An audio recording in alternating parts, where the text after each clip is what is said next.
Hi, I'm Tiffany, and we are at the Indiana War Memorial with General Stewart Goodwin. Thank you so much for letting us come into this beautiful space. Our pleasure. I have so many questions, I don't know where to start, but let's start with, can you tell us about some of the spaces here that if someone comes to visit, what kinds of things are there to see here? Well, what we try to do is that we try to document the history of Indiana, especially the military history, since before statehood. And so we have a 30,000 square foot museum in the basement of this building that starts back in the French-Indian Wars and goes all the way through today in Afghanistan and Iraq. And so during that time, what we try to do is that we try to specifically talk about what Hoosiers have done. And we're a little bit different from the standpoint that we're real excited about diversity. We want to make sure that we tell the story about everyone. Fantastic. So tell me, I'm a first-time visitor. What are the spaces within this space that you're going to take me to see? Like this, for example. Well, this is the second best room we have. This is Pershing Auditorium, and it is so named after General Blackjack Pershing, who was the commander of the American troops in World War I. This building was actually built after World War I in recognition of the 135,000 Hoosiers who served and a little over 3,000 who died.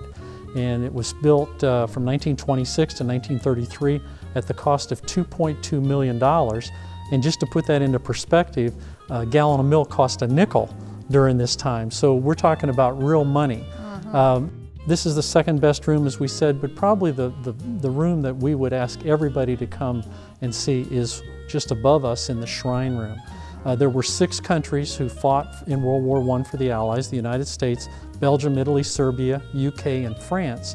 And that room is dedicated to those 6 countries, along with about 10 or 12 other countries that provided military people in smaller numbers. The thing to remember about this is that at this time, when this building was built, this was known to be the war to end all wars. We would never have another war. And the reason for that is because 15 million people died in this war, 8 million military people and 7 million civilians. And so it was thought that to honor these folks would be the thing to do.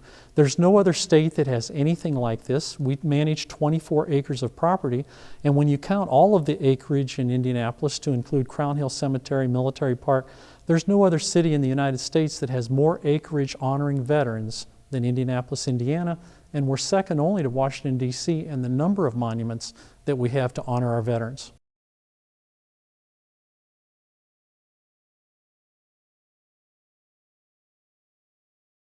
Is the memorial open only certain days of the week, certain seasons? When can people come visit? Well, we're open every day from Wednesday through Sunday, and the hours are 9 to 5. And the best thing about it is we're free. Love that. Love it. And it is so beautiful, I have to say. I'm embarrassed to say this, but this is the first time I've been here, and I am absolutely blown away. I mean, I'm not often at a loss for words, but I'm at a loss for words. Well, don't be too hard on yourself, because the truth of the matter is that, unfortunately, we think we're the best kept secret in the state of Indiana, and we don't want to be. So what kinds of events go on here, for example? Well, we actually manage 24 acres of property in downtown Indianapolis, the mall area, and as well as the circle where the Soldiers and Sailors Monument is located. Then we also have a portion of the canal over on White River State Park where the USS Indianapolis monument is located as well. We're doing about almost 450 events a year. That range anything from concerts with 80,000 people down to 8 or 10 people coming here for a tour. And so it's a destination place. Well, I think we're going to continue our tour and go look at some more spaces around here, but I just want to say thank you so much for letting us come here, and I would encourage everybody who has some time between 9 and 5 to come over here. This, honest to Pete, I am just blown away with how spectacular, breathtaking, awe-inspiring this place is. Thank you so much. You're welcome.